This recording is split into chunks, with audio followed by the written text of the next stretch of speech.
আসসালামু আলাইকুম, সবাইকে আমন্ত্রণ জানাচ্ছি beyond border sports presents the football insight powered by rabbit hole BD. আজকে আমাদের সাথে আছেন জাহিদ হাসান এমিলি ভাই।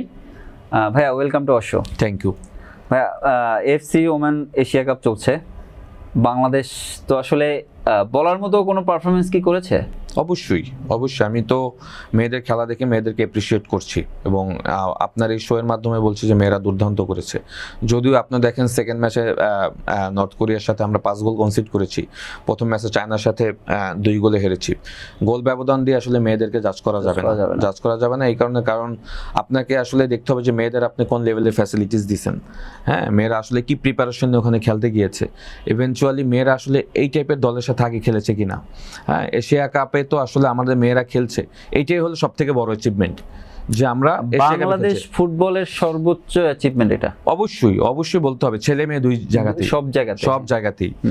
মেয়েরা যখন মিয়ানমারকে হারিয়ে যখন এশিয়া কাপ কোয়ালিফায়ার মূল পর্বে গেল, তারপর থেকে কিন্তু বাংলাদেশ ফুটবল ফেডারেশন একটা রোডম্যাপ তৈরি করেছিল যে তারা আসলে কি করবে এই মেয়েদের দলকে নিয়ে, বাট সেইটার কিন্তু কোনো কিছুই না করেই কিন্তু মেয়েদের দলকে আপনি পাঠিয়ে দিয়েছেন এফসি কাপের মূল পর্বে খেলার জন্য। সেখানে প্রথম ম্যাচ ডিফেন্ডিং চ্যাম্পিয়ন চায়নার এগেনস্টে আসলে মেয়েরা যে ফুটবল খেলেছে, হ্যাঁ, আপনি যদি পুরো ম্যাচ দেখেন 40 মিনিটসের পরে আমরা 2 গোল কনসিড করেছি, সেকেন্ড হাফে গিয়ে কোনো গোল কনসিড করিনি, 2-0 গোলে আমরা ম্যাচ দারুণ দুর্দান্ত। এবং আপনি যদি দেখেন 14 মিনিটে ঋতুপর্ণার ওই গোল যদি হয়ে যেত, হ্যাঁ, পুরো সিনারিটা চেঞ্জ হতো, আমরা 1 গোলে লিডে থাকতাম, তখন কিন্তু ফার্স্ট হাফ আমরা 1 গোলে লিডেও চলে যেতে পারতাম, ম্যাচটা কিন্তু অন্যরকম হতে পারতো। তো এক্সপেকটেশন আমি যেটা করেছি তার থেকে মেয়েরা ভালো করছে। আমি বিশ্বাস করেন, আমি খুবই টেন্স ছিলাম যে চায়নার এগেনস্টে ডিফেন্ডিং চায়নার এগেনস্টে মেয়েরা কত না গোল খায় বা ব্লান্ডার হয় কিনা, বাট সেইখান থেকে দেখেন 40 মিনিটস পর্যন্ত মেয়েরা যেভাবে গোল খায় না, এক্সট্রা টাইমে গিয়ে খাইছে এবং গোল দুইটা খুব তাড়াতাড়ি হয়ে গিয়েছে। হ্যাঁ, আমাদের এই দলটা মেয়েদের একটা প্রবলেম হচ্ছে, আমরা একটা গোল খেলে সাথে সাথে আর একটা গোল কনসিড করে ফেলি। তো এটা তো হয়তো পরবর্তী সময় পিটার বাটলার এগুলি নিয়ে কাজ করবে, বাট মেয়েদের যদি আমি বলি, মেয়েরা যে মেন্টাল স্ট্রেংথের পরিচয় দেখিয়েছে, এই টাইপের ম্যাচে খেলার যে মেন্টাল স্ট্রেংথ লাগে, সেটা আমি বলবো যে দুর্দান্ত ছিল। আপনি দেখেন ফার্স্ট ম্যাচ খেলতে নেমেছিল মিলি আক্তার, গোলকিপার, হ্যাঁ, বলতেই হবে তার ভিতরে কিন্তু কোনো নার্ভাসনেস ছিল না। হ্যাঁ, বাট মিলিকে যদি আপনি এই দলের এই রকমের স্ট্রং দলের সাথে আগে খেলে 1-2টা ফ্রেন্ডলি গেম যদি খেলে ওখানে গিয়ে তাকে নামাতেন, তখন যে এই ম্যাচে যে মিস্টেকগুলি করেছে, মিস্টেকের পরিমাণ কিন্তু কম থাকতো। হ্যাঁ, তো আপনি কোনো ফ্রেন্ডলি ম্যাচ খেলাতে পারেন নাই মেয়েদের ট্রেনিং ক্যাম্প, যেটা পিটার বাটলার বলেছে গুলিস্তান টু অস্ট্রেলিয়া, হ্যাঁ, ওনার প্রেস কনফারেন্সে বলেছে গুলিস্তানে ট্রেনিং ক্যাম্প করে অস্ট্রেলিয়াতে গিয়ে খেলেছে। তার রাগ এবং ক্ষোভের কারণে কিন্তু কথাটা বলেছে, বিকজ অন্যান্য দলগুলির প্রিপারেশনের মাত্রা যদি আপনি দেখেন, আমি আজকে একটা ফিচার দেখছিলাম, সেখানে বলছে যে সব থেকে কম ফ্যাসিলিটিস নিয়ে খেলা দল হলো বাংলাদেশ এই এশিয়া কাপে 12টা দলের ভিতরে। তো সেখানে আপনি এক্সপেকটেশন তো অনেক কিছু করতে পারবেন না। ইন্ডিয়ার মতো দল টার্কিতে ক্যাম্প করে ট্রেনিং ক্যাম্প করে ওখানে গিয়ে জাপানের সাথে 11 গোল, সো সেখানে তো আমাদের মেয়েরা আমি বলবো যে দুর্দান্ত করেছে। এবং সব থেকে বড় ব্যাপার হলো এই মেয়েরা আপনাকে কোনো ফ্যাসিলিটি ছাড়া আপনাকে এশিয়া কাপে নিয়ে গেছে। হ্যাঁ, তো সেখান থেকে আমি বলবো যে আমার কাছে যদি স্পষ্টভাবে বলেন, আমি বলবো যে মেয়েরা 2টা ম্যাচই ভালো করেছে। মেয়েদের তো আসলে এই টুর্নামেন্ট থেকে হারানোর কিছু নেই, কিন্তু যদি প্রাপ্তির কথা বলি, একটা ম্যাচ আছে উজবেকিস্তানের সাথে, এটা যদি জিতি আমাদের তো কোয়ার্টার ফাইনালে যাওয়ার একটা চান্স আছে। যদি যেতে পারি, কি সামনে আসলে অপরচুনিটিস ওয়েট করছে? দেখেন, ব্যাপারটা হলো যে আমাদের যখন গ্রুপটা হয় তখন কিন্তু আমাদের টার্গেট ম্যাচ ছিল উজবেকিস্তান। হ্যাঁ, আমরা ডিসকাস করছিলাম এবং এখন পর্যন্ত আমি মনে করি যে উজবেকিস্তানের সাথে যদি আপনি ম্যাচ জিততে পারেন এবং জেতার মতো কিন্তু আপনার দলের সেই ক্যাপাবিলিটি রয়েছে। হ্যাঁ, বিকজ আপনি বড় 2টা ম্যাচ কিন্তু অলরেডি খেলে ফেলেছেন এবং সেখান থেকে আপনি বেশ ভালো একটা এক্সপিরিয়েন্স নিয়েছেন। হ্যাঁ, স্পেশালি মোরালি ডাউন হওয়ার মতো কিছু হয়নি এবং বরং আমি চায়নার সাথে অনেক পজিটিভ জিনিস রয়েছে যেটা আসলে আমার দেখে ভালো লেগেছে। হ্যাঁ, বাট উজবেকিস্তানের সাথে কিন্তু সিনারিটা অন্যরকম থাকবে। এই কারণে বললাম, নর্থ কোরিয়ার সাথে যখন আমাদের দল মেয়েরা খেলে আপনি দেখেন, সেখানেও গিয়ে কিন্তু আমরা এক্সট্রা টাইমে যখন 6 মিনিট দেখেন, সেখানে গিয়ে কিন্তু গোলগুলি কনসিড করেছি। ফার্স্ট 45 মিনিটস কিন্তু গোললেস ছিল। হ্যাঁ, নর্থ কোরিয়া কিন্তু এটা একটা আমাদের অ্যাটেম্প ছিল, গোল হয়ে যেতে পারত। নর্থ কোরিয়ার সাথে কিন্তু নর্থ কোরিয়া কিন্তু এই টুর্নামেন্টে চ্যাম্পিয়ন হতে গিয়েছে। তো তাদের সাথেও আপনি যে মেন্টাল স্ট্রেংথ দেখিয়েছেন, উজবেকিস্তানের সাথে আমি মনে করি আমাদের ম্যাচ জেতার জন্য যে প্ল্যানিং রয়েছে বা যেভাবে খেলবে, কোচ তো অবশ্যই সেটা ঠিক করেছে। আমার কাছে মনে হয় যে আমরা ম্যাচটা জিততে পারবো, এই কারণে আমাদের টিমে বেশ কিছু ট্যালেন্টেড প্লেয়ার আছে যারা তাদেরকে লাস্ট 2 ম্যাচে প্রমাণ করেছে। স্পেশালি গোলকিপিং পজিশনে মিলি, ঋতুপর্ণা। একটা জিনিস হলো যে দেখেন, আমরা এর আগে কখনো 3জন সেন্টার ব্যাক নিয়ে কিন্তু কখনো খেলিনি, এখন 3জন সেন্টার ব্যাক নিয়ে খেলছে, আফিদা, নবীরন এবং হলো আপনার কুহাতি কিসকু মারমা যে মেয়েটা, ওরা তিনজন সেন্টার ব্যাক এবং তিনজনই কিন্তু দুর্দান্ত খেলছে। হ্যাঁ, এক সাইডে শামসুন্নাহার সিনিয়র খেলছে, এক সাইডে আপনার এক সাইডে খেলছে হলো আপনার সম্ভবত শামসুন্নাহার জুনিয়র এক পাশে খেলছে, আর এক পাশে আমি জানি না রাইট ব্যাকে খেলছে, ওই মেয়েটাও কিন্তু দুর্দান্ত খেলছে। সুতরাং আমি বলবো যে আমাদের মেয়েরা যেভাবে অ্যাডাপ্ট করে ফেলছে এই নতুন ফরমেশনটা, এইটাই তো আসলে আমার কাছে মনে হয় যে আমাদের আশা জাগাবে উজবেকিস্তানের ম্যাচে জেতার জন্য। এবং আমি মনে করি যে উজবেকিস্তানে যে জিততে পারলে, আপনি যেটা বলছেন যে ইন ফিউচার আমাদের কি রয়েছে, আপনি যদি টপ 8-এ যেতে পারেন, আপনি সেখানে আপনার ডিরেক্ট অলিম্পিক খেলার আপনার সুযোগ রয়েছে। আপনি যদি এখান থেকে সেমিফাইনালে কোয়ালিফাই করতে পারেন, হ্যাঁ টপ 4-এ যদি যেতে পারেন, আপনার ওয়ার্ল্ড কাপ খেলার সুযোগ আছে আপনাকে। সুতরাং আপনাকে কিন্তু বুঝতে হবে এবং আপনাকে বোঝা উচিত ছিল আগেই। আমি কাকে উদ্দেশ্য করে বলছি আপনি জানেন, তাদের কিন্তু এই মেয়েদের দলটাকে নিয়ে কিন্তু রিসার্চ করা উচিত ছিল আরো 2-3 মাস আগে থেকে। হ্যাঁ, কারণ আপনি চিন্তা করেন, আপনি একটা ম্যাচ জিতলে আপনি কোথায় কোথায় যাচ্ছেন, হ্যাঁ আপনার ইন ফিউচার আপনার কোন সুযোগগুলি তৈরি হয়েছে। সুতরাং আমার কাছে মনে হয় যে বাংলাদেশ ফুটবল ফেডারেশন তারা বুঝতে পারেন যে এশিয়া কাপের খেলার মানে মাত্রাটা কত দূর, এই হাইপটা কত উচ্চতায়, সেটা যদি তারা বুঝতে পারতো, আমার কাছে মনে হয় যে আমাদের মেয়েদের দলকে আরও বেশি প্রিপেয়ার করে নিয়ে যেত। সুতরাং still we have a chance. আমার কাছে মনে হয় উজবেকিস্তানকে হারাতে পারলে আমাদের যে টার্গেট যেটা, সেটা তো ফুলফিল হবে, at the same time Olympic এবং ওয়ার্ল্ড কাপ খেলার কিন্তু অনেক সুযোগ তৈরি হবে আপনার। উজবেকিস্তানের সাথে স্কোর লাইনটা কেমন এক্সপেক্ট করছেন? আমি স্কোর লাইনের থেকে মেইন ব্যাপার হলো এখানে তো গোল ডিফারেন্স কিন্তু প্রত্যেকটা গ্রুপের অনুযায়ী কিন্তু দুইটা দল সেকেন্ড টিম হিসাবে কিন্তু কোয়ার্টার ফাইনালে যাবে। তো সেখানে ভিয়েতনাম আমার কাছে মনে হয় 1 পা দিয়ে রেখেছে। এখন ইরান এবং ফিলিপাইন ম্যাচের উপর অনেক কিছু ডিপেন্ড করছে, এবং উজবেকিস্তান এবং বাংলাদেশের ম্যাচের উপর অনেক কিছু ডিপেন্ড করছে বিকজ অফ গোল ডিফারেন্স। তো সেইখান থেকে আমি বলবো যে আমাদের বাংলাদেশে বেশ ভালো সুযোগ আছে। এখন বাংলাদেশকে তো আপনি চাপিয়ে দিলে হবে না যে আমাদের 2-0 গুলি জিততে হবে বা 3-0 গুলি জিততে হবে। উজবেকিস্তান অলসো গুড টিম, তারাও জিততে চাবে এই ম্যাচটা।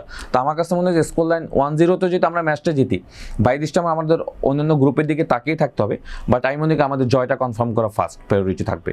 তো আমরা জয় পেলে তখন তো কোয়ার্টার ফাইনালে যাই না চাই, আমাদের জয়টা একটা জয় দরকার, রাইট। তখন উজবেকিস্তানের সাথেই সম্ভব। তো আমি ওইটাই চাই, আমরা যেন ম্যাচটা জিতি, মার্জিন এখানে বড় কিছু ম্যাটার করবে না।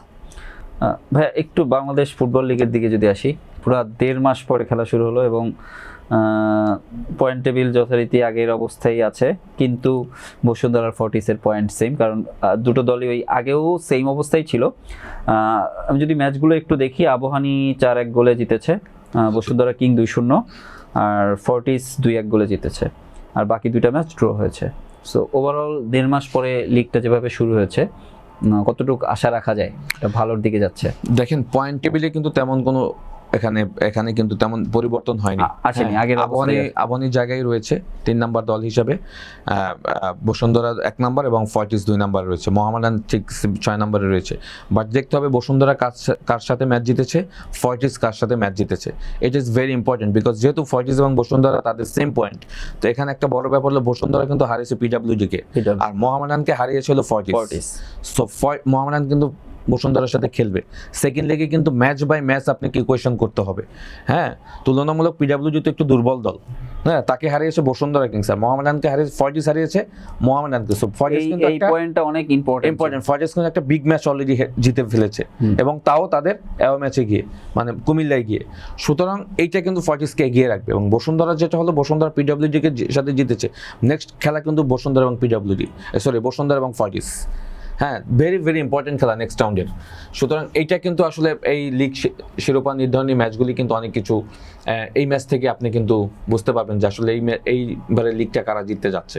তো সেখান থেকে বলবো যে আমরা যেটা আমি তো আসলে পুরো বছরই কিন্তু আসলে আমাদের লিগটা নিয়ে আলোচনা করেছি, এবং ব্যাপারটা হলো লিগের এই যে এখন যে রাউন্ডগুলি, এই রাউন্ডগুলি খুবই ইম্পর্টেন্ট। এখানে আপনি পয়েন্ট লস করা মানে আপনি শিরোপা থেকে সরে যাওয়া, নিচের সারির দলগুলি পয়েন্ট লস করা মানে রেলিগেটেড হওয়া, মোহামেডান আবাহনী পয়েন্ট লস করা মানে তারা 1 থেকে 4 থেকে সরে যাওয়া। সুতরাং অনেক কিছু কিন্তু ইকুয়েশন আসছে, এবং আবাহনী রহমতগঞ্জের 4-1 গোলে হারিয়েছে, এটা খুবই দুর্দান্ত ছিল, এবং তাদের ফরেন প্লেয়ার, নতুন রিক্রুইট ফরেন প্লেয়ার কিন্তু 2 গোল করেছে। এটা খুবই পজিটিভ দিক আবাহনীর জন্য, এবং আমি মনে করি আবাহনীও কিন্তু তারাও কিন্তু চ্যাম্পিয়নের জন্য কিন্তু রেসে থাকার জন্য কিন্তু তারা প্রত্যেকটা ম্যাচকে ওরকম ইম্পর্টেন্সই দিচ্ছে। এবং মোহামেডান যেটা হলো যে মোহামেডান কিন্তু আমার কাছে মনে হয় যে শিরোপার আশেপাশে এখন 10 পয়েন্ট অনেকটা দূরে চলে, 10 পয়েন্ট নিয়ে তারা 6 নম্বরে চলে গেছে, এবং ওখান থেকে আসলে তাদের জন্য এখন ব্যাক করে টাফ। সুতরাং আমি বলবো আবাহনী তো ব্যাক করার সুযোগ সুযোগ আছে, আপনাকে তাকিয়ে দেখতে হবে ফর্টিস এবং বসুন্ধরা আপনার কোন কোন ম্যাচগুলি লস করে এবং আপনি ওই দুইটা ম্যাচ জিততে পারছেন কিনা। আপনি যদি ফর্টিস এবং বসুন্ধরাকে ব্যাক টু ব্যাক দুইটা ম্যাচ যদি 6 পয়েন্ট পায় তখন কিন্তু তারা আবার চলে আসবে, সুতরাং সুযোগ কিন্তু পয়েন্টের গ্যাপটাও 6-5 তো ওখান থেকে আপনি 6 পয়েন্ট পেলে কিন্তু আপনি তাদের কাছাকাছি চলে আসবেন। সুতরাং এখন ব্যাপার হলো এখন এই সেকেন্ড লিগটা ইম্পর্টেন্ট এই কারণে, কারণ নিচে যে আরামবাগ বা পিডব্লিউজি বা ব্রাদার্স বা যারা রয়েছে, হ্যাঁ, তারাও কিন্তু চাবে রেলিগেটেড না হওয়ার জন্য। হ্যাঁ, তারাও কিন্তু প্রত্যেকটা ম্যাচে ইম্পর্টেন্স ওরকমই দিচ্ছে। সুতরাং আমি বলবো যে ভালো জমজমাট লিগ হচ্ছে।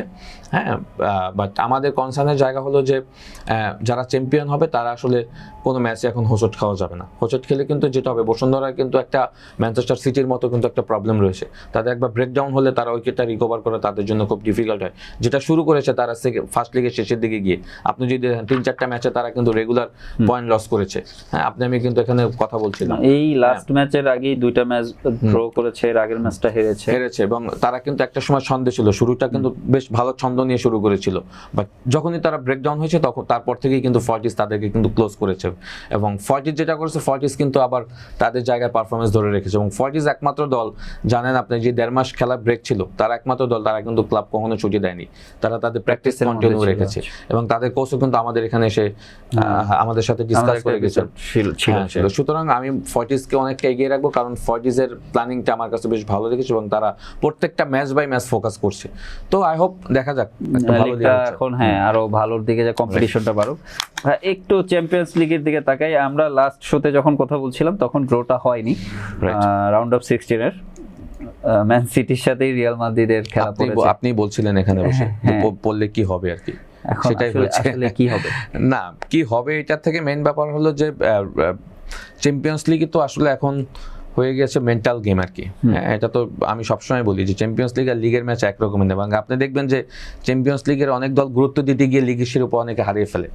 হ্যাঁ, লাইক আর্সেনাল, লাইক আপনার রিয়াল মাদ্রিদ অলরেডি কিন্তু 4 পয়েন্ট ডিফারেন্স হয়ে গিয়েছে আপনার বার্সেলোনার সাথে, যেটা কিন্তু 1 পয়েন্টে ছিল। এটার অন্যতম কারণ হলো আপনার চ্যাম্পিয়ন্স লিগে গুরুত্ব দিতে গিয়ে।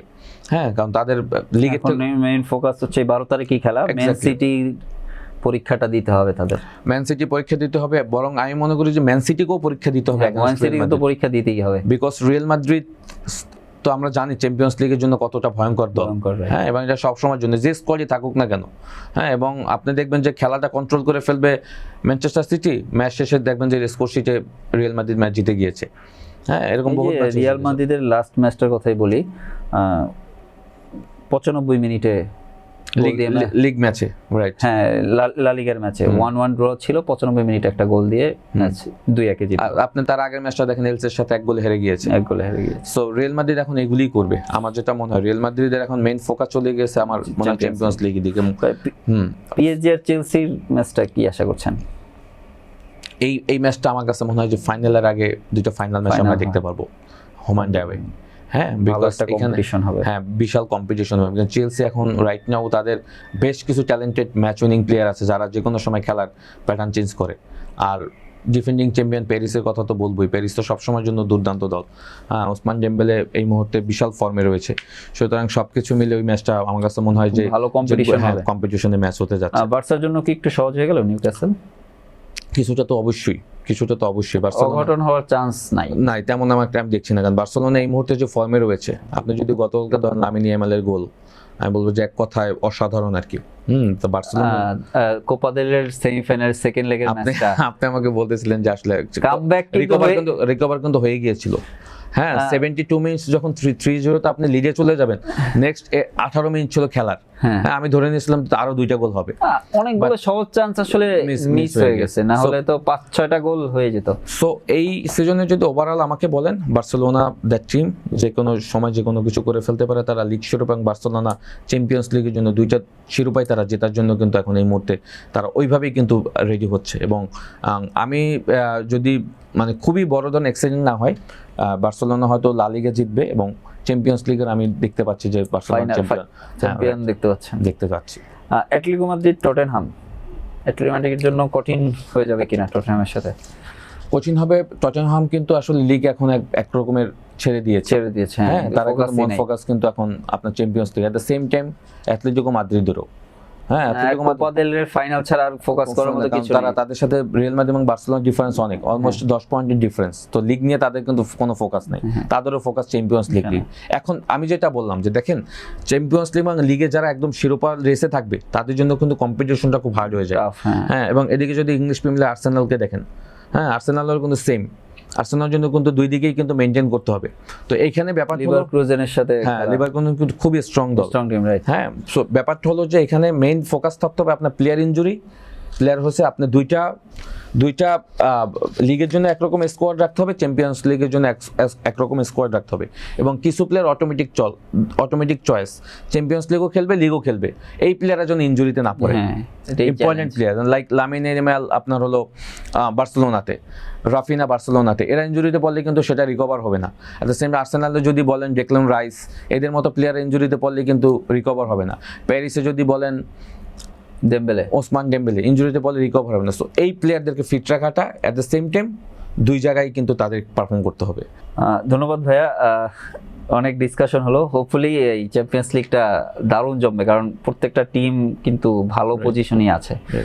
সো আজকে আমরা বিদায় নিচ্ছি, থ্যাংক ইউ। আর আমি আপনার এই শোয়ের মাধ্যমে বলি আমাদের মেয়েদের দলটাকে সাপোর্ট করি আমরা, আমাদের মেয়ের দলটা যেন ভালো করতে পারে, কারণ তারা আমাদেরকে যে উচ্চতা নিয়ে গিয়েছে সেটা আমাদের জন্য খুব প্রাউডের জায়গা। আমি মনে করি তাদের জন্য আমাদের পাশে থাকা উচিত সবার। দর্শক, বাংলাদেশের মেয়েদের কালকে খেলা, লাস্ট খেলা, হার জিত যেটাই হোক আমরা খেলাটা এনজয় করি। মেয়েরা এত দূরে আসছে, তাদেরকে সাপোর্ট করি।